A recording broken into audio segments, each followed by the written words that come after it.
સુરત શહેરને મળ્યા નવા કલેક્ટર તરીકે તેજસભાઈ પરમારે આજે વિધિવત રીતે ચાર્જ સંભાળ્યો હતો. બનાસકાંઠા જિલ્લાના પાલનપુરના વતની અને 2016 બેન્ચના IAS અધિકારી તેજસ પરમારે પોતાનો ચાર્જ લેતા તેમને અધિકારીઓ દ્વારા શુભેચ્છાઓ પાઠવાઈ હતી.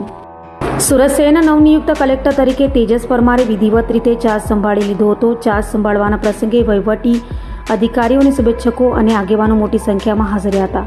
તો ચાર્જ સંભાળ્યા બાદ નવા કલેક્ટરે શહેરના વિકાસ કાર્યો, વહીવટી કામગીરી તેમજ જનહિતના વિવિધ મુદ્દાઓ અંગે ચર્ચા કરી હતી. તેમના આગમનથી સુરતના વહીવટી તંત્રને નવી દિશા અને વધુ ગતિ મળશે તેવી આશા વ્યક્ત કરાઈ હતી. નમસ્કાર.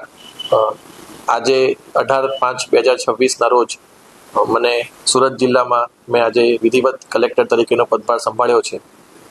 સુરતની જે વણથંભી વિકાસ યાત્રા ચાલી રહી છે અને તેમાં મને એક ટીમ મેમ્બર તરીકે જોડાવાનો મને અવસર પ્રાપ્ત થયો છે.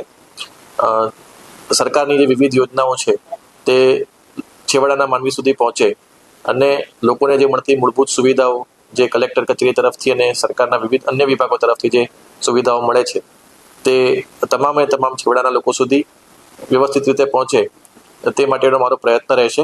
અને મેં ફરી જણાવ્યું તેમ સુરત દેશનું સૌથી ઝડપથી વિકસિત થઈ રહેલું શહેર પણ છે અને જિલ્લો પણ એ રીતે વિકાસ સતત કરી રહ્યો છે.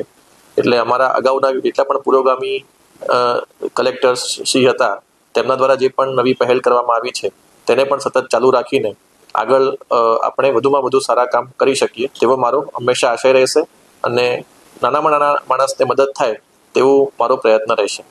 Thank you. આભાર. જય હિન્દ.